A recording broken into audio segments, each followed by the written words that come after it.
রুমাল দিলে ঝগড়া হয়, ফুল দিলে ভালোবাসা হয়। এই কথাটি আমরা সবাই শুনেছি। আজকে আমরা বাগান করার উপকারিতা সম্পর্কে জানব। আমরা জানি যেভাবে এই পরিবেশ নষ্ট হচ্ছে, বায়ু যেভাবে দূষিত হচ্ছে, আমরা মুক্ত অক্সিজেন পাচ্ছি না, যে কারণে আমাদের ফুসফুসের কার্যক্ষমতা কমে যাচ্ছে, আমাদের কাজের পরিধিও কমে যাচ্ছে। তাই তো আমাদেরকে এই পরিবেশ দূষণ থেকে মুক্ত করার অন্যতম উপায় হলো বেশি বেশি উদ্ভিদ রোপণ করতে হবে। আর সেটার জন্য বাগান করা অত্যন্ত সহজ। আমরা জানি যে কোনো বাড়ির করিডোরে বা বারান্দায় বা বাসার ছাদে ইচ্ছে করলে আমরা বাগান করতে পারি।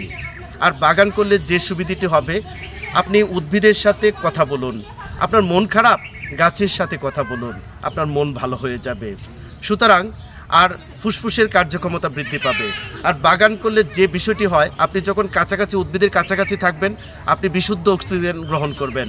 আর সেই ক্ষেত্রে আপনার মানসিক অশান্তিগুলো দূর হয়ে যাবে, হৃদরোগের ঝুঁকি কমে যাবে, সার্বিকভাবে সুস্থ থাকার অন্যতম একটি উপায় আপনি খুঁজে বের করতে পারবেন। তাই আসুন সবাই বাগান করি, নিজে স্বাবলম্বী হই। আপনার বাগান থেকে কিছু কিছু উদ্ভিদ আছে, সেটি আপনি আপনার প্রয়োজন ছাড়া যেগুলো রয়েছে সেগুলো আপনি বাজারে যদি বিক্রি করেন, তাহলে নিজে স্বাবলম্বী হতে পারবেন এবং অন্যও একটি উদ্ভিদ তার এলাকায় রোপণ করবে, তার বাসায় রোপণ করবে। সেক্ষেত্রে সেই মানুষটিও আপনাকে অক্সিজেন সরবরাহ করবে। সুতরাং সার্বিকভাবে আমাদের সুস্থ থাকার জন্যে উদ্ভিদ রোপণ এবং বাগান করা অত্যন্ত প্রয়োজনীয়।